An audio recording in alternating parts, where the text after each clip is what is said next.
On our wedding night, my wife admitted what her mother told her. My reaction turned the whole family silent. The air was thick with the scent of roses and anticipation.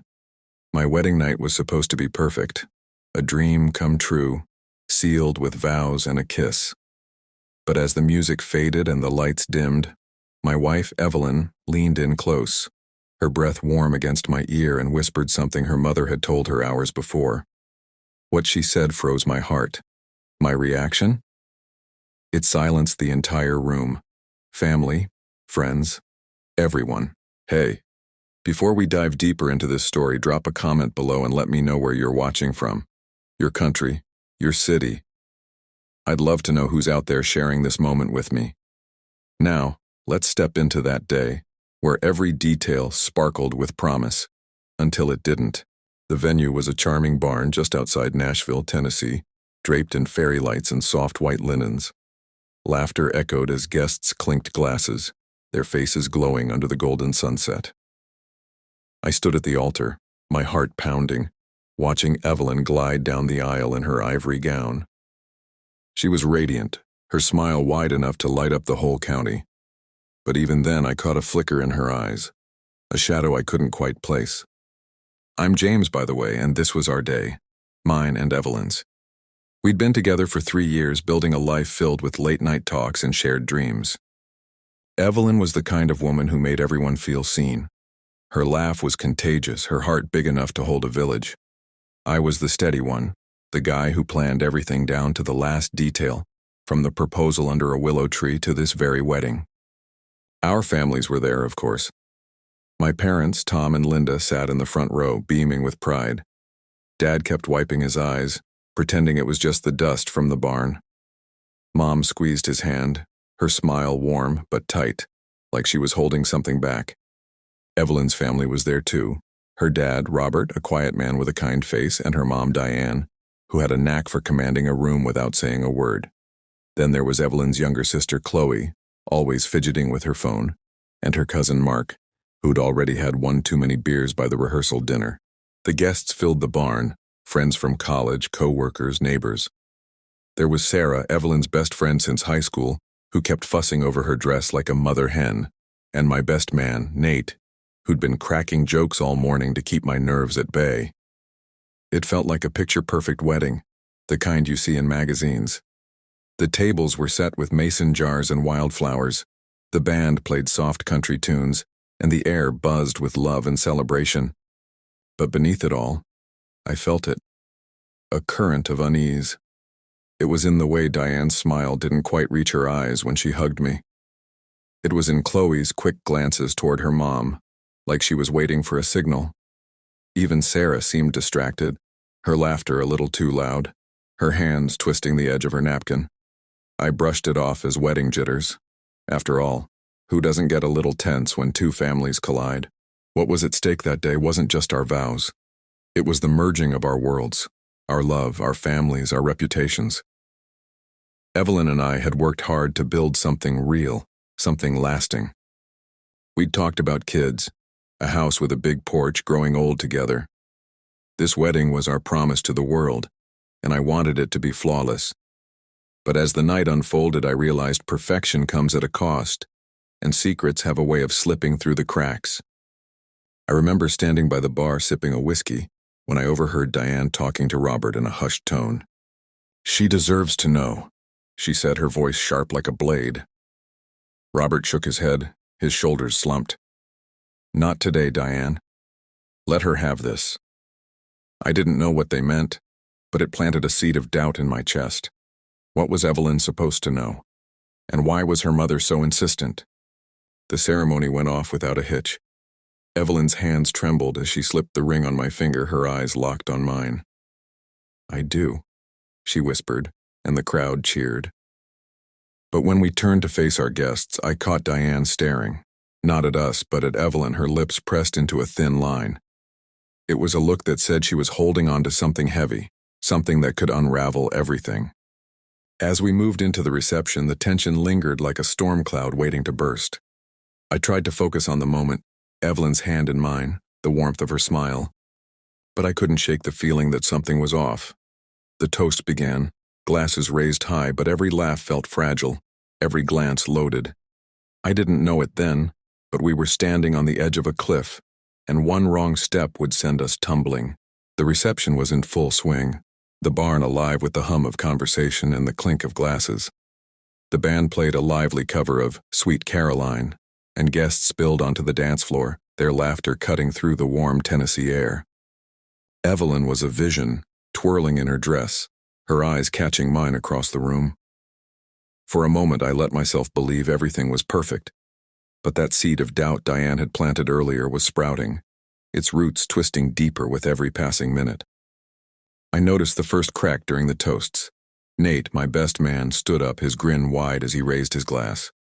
"To James and Evelyn," he said, his voice booming. "A love so strong it could weather any storm."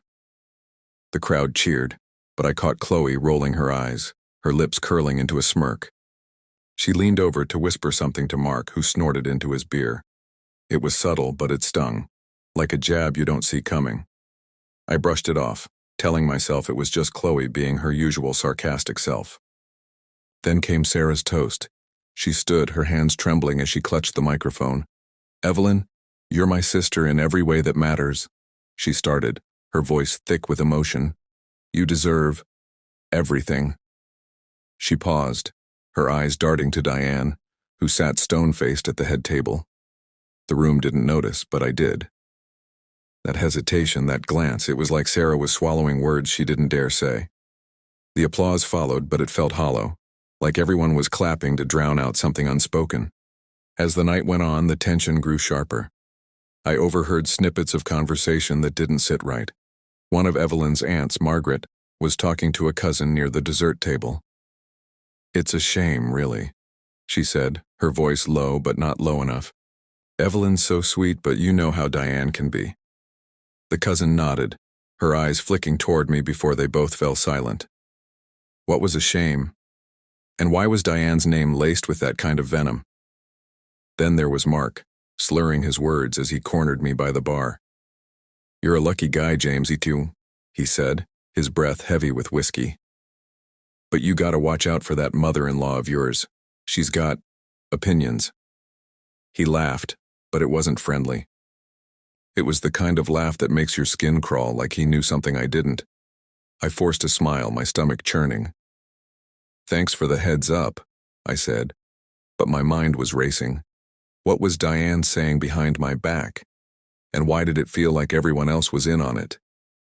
The real knife came during the father-daughter dance. Evelyn and Robert swayed to a slow ballad, her head resting on his shoulder. It was a tender moment, the kind that makes your heart ache in the best way. But as I watched from the sidelines, Diane leaned over to my mom, Linda, and said something that made her flinch. Mom's face tightened, her hand gripping the edge of her chair. I couldn't hear the words, but I saw the aftermath. Mom's eyes glistening, her jaw set. When I asked her later what Diane had said, she just shook her head. "Nothing worth repeating, James. Just enjoy your night." But I couldn't. The air felt heavier now, like a storm was brewing just out of sight. Evelyn must have sensed it too. When we danced together, her grip on my hand was tighter than usual. Her smile strained. "You okay?" I whispered, brushing a strand of hair from her face. She nodded, but her eyes didn't meet mine. "Just a lot of emotions today," she said, her voice soft but unsteady. I wanted to press her, to ask what was wrong, but the band switched to an upbeat song and the moment slipped away. By the time we cut the cake, the tension was palpable. The crowd gathered, cameras flashing, but I could feel the eyes on us, not just with love, but with something else. Judgment? Pity? I couldn't tell. As Evelyn fed me a piece of cake, her hand shook, and a smear of frosting landed on my tie. The crowd laughed, but Diane's voice cut through the noise. "Careful, Evelyn," she said, loud enough for everyone to hear. "You don't want to ruin anything tonight." It was meant to sound playful, but it landed like a slap. Evelyn's face flushed, and she forced a laugh, but I saw the hurt in her eyes. I was starting to piece it together. Diane was at the center of this. Her comments, her glances, her whispers, they were like threads in a web, tightening around us. I didn't know what she'd told Evelyn, but it was eating at her, and it was starting to eat at me, too. Every smile felt like a mask, every toast a potential trap.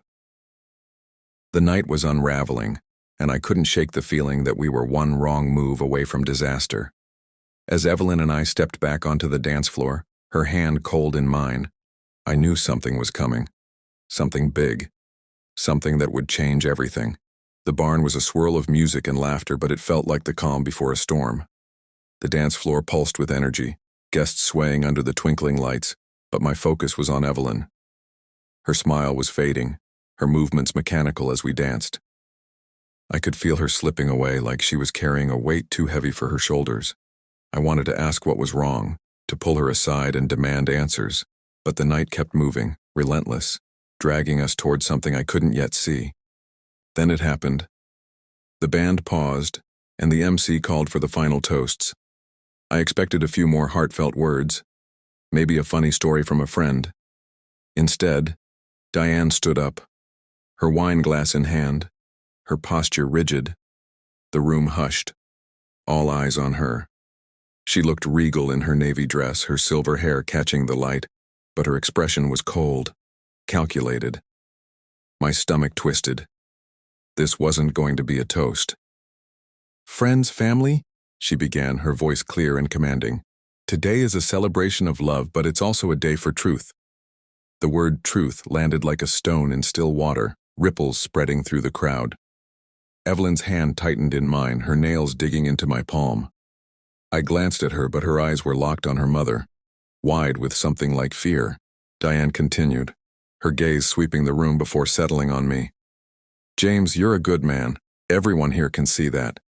But there's something you need to know. Something Evelyn should have told you long before today." My heart stopped. The barn seemed to shrink, the air thick with anticipation. Guests shifted in their seats, their smiles fading. Chloe smirked, leaning back in her chair like she was watching a show. Sarah looked like she might bolt. "Mom, please," Evelyn whispered, her voice barely audible, but Diane ignored her. "Evelyn came to me this morning," she said, her tone sharp enough to cut glass. She was in tears, confessing something she's been hiding, something about her feelings, her true feelings, for this marriage. The room gasped, a collective intake of breath that sucked the life out of the moment. My mind reeled. True feelings? What was she talking about? Evelyn's face was pale, her eyes glistening with tears. I wanted to shake her, to demand she explain, but I was frozen, pinned by Diane's words. "She told me she's not sure," Diane said, her voice rising. "Not sure if she can go through with this. Not sure if she loves you enough to spend her life with you." The words hit like a punch to the chest. I felt the eyes of every guest on me. Pity, shock, curiosity. My mom, Linda, covered her mouth, her eyes darting between me and Evelyn. My dad's jaw clenched, his hands balled into fists. Nate stood up, like he was ready to intervene, but I shook my head slightly. I needed to hear this. Evelyn let go of my hand, stepping forward. "That's not true," she cried, her voice breaking. "Mom, why are you doing this?" But Diane wasn't done. "You told me you had doubts, Evelyn. You said you were scared. Scared of being trapped, of making a mistake. Don't lie to him now." The room was silent, the kind of silence that presses against your eardrums. I looked at Evelyn, searching her face for the truth. Her eyes were pleading, but there was something else there. Guilt? Fear? I couldn't tell. "James," she said, her voice trembling. "I did talk to her this morning. I was nervous, overwhelmed. But I never said I didn't love you, I swear." I wanted to believe her, but Diane's words were a poison seeping into my thoughts. Doubts? A mistake? I thought back to the moments we'd shared. The late nights, the promises, the way she'd looked at me when she said, "I do." Was it all a lie? The crowd was watching, waiting for my reaction, but I couldn't speak. Not yet. Then Evelyn turned to me, her hands reaching for mine. "James, listen to me," she said, her voice steadier now. "My mom. She told me something this morning. Something awful. She said you weren't good enough for me, that you'd hold me back, that I'd regret this. She's been saying it for months, trying to plant doubts in my head. I didn't want to tell you because I didn't want to hurt you. But I love you. I chose you. The revelation hit like a thunderclap. Diane's face went white, her glass trembling in her hand. The crowd murmured, shock rippling through the barn. I turned to Diane, my anger rising. "Is that true?" I asked, my voice low but steady. "Did you tell her I'm not good enough?" Diane opened her mouth, but no words came. For the first time, she looked small, exposed. The room waited, the tension so thick it was suffocating. I didn't need her answer. Evelyn's tears, her trembling hands, they told me everything. My reaction was coming, and it would change everything. The silence stretched heavy and unbearable. Then slowly I stepped forward, taking the microphone from the MC's hand. Every eye was on me, but I only saw Evelyn. Her face streaked with tears, her hands clasped like she was praying I'd believe her. I believed her. But I wasn't going to let this slide. "Diane," I said, my voice calm but firm, carrying through the barn. "You had no right. No right to try to tear us apart, to manipulate your daughter on our wedding day." The crowd gasped again, but I kept going. "Evelyn and I love each other. We've built something real, something you can't touch with your doubts or your judgments. If you can't support us, you don't belong here." The words landed like a bomb.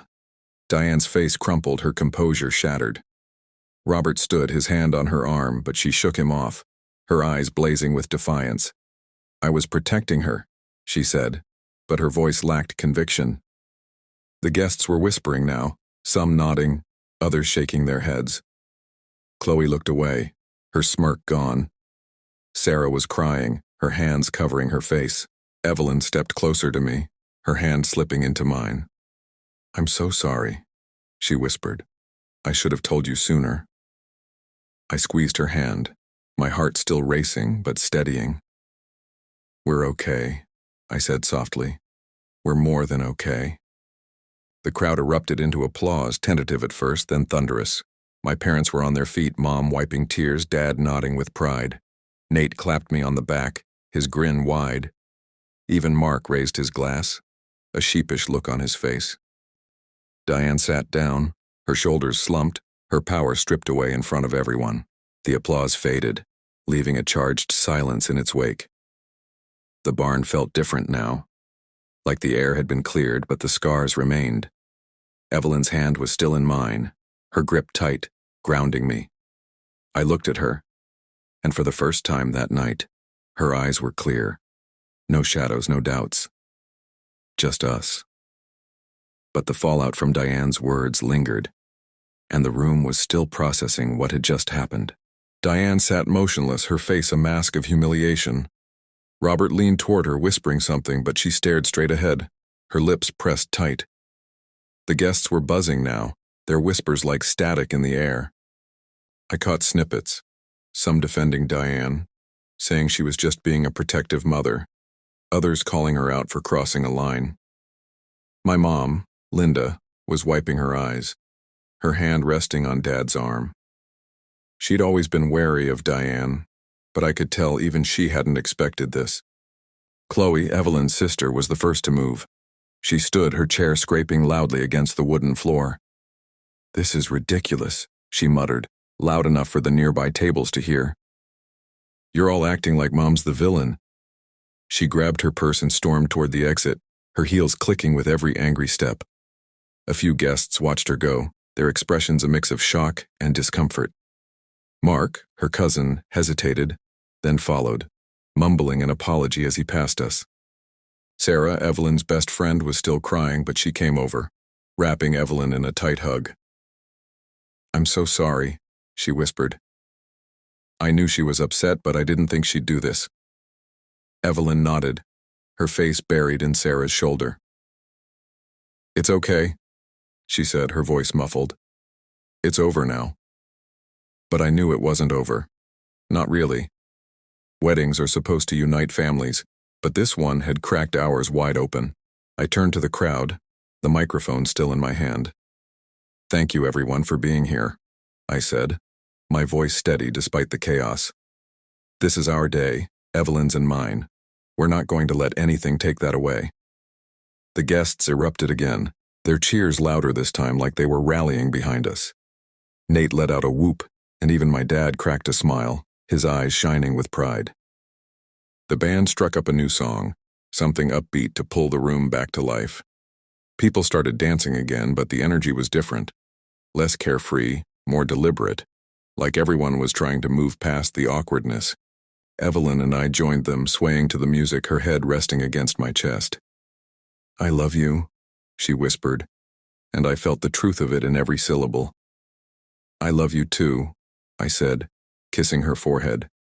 For that moment it was just us, the rest of the world fading away. Later, as the night wound down, I saw Diane slip out quietly with Robert. She didn't look at us, didn't say goodbye. I didn't know if she'd ever apologize, or if Evelyn would ever fully forgive her. But I knew one thing. We were stronger than this. Our love had been tested, and we'd come out the other side. The wedding went on, the cake was eaten, the dances continued. But the memory of that moment, Diane's words, Evelyn's truth, my stand, would linger with us forever. Looking back, that night wasn't just about vows or rings or a fancy barn in Tennessee. It was about standing up for what matters, about choosing love over doubt, truth over secrets. Evelyn and I learned something that day. Families aren't perfect, and sometimes the people closest to you can hurt you the most. But love, real love, can weather anything, even a mother-in-law's betrayal.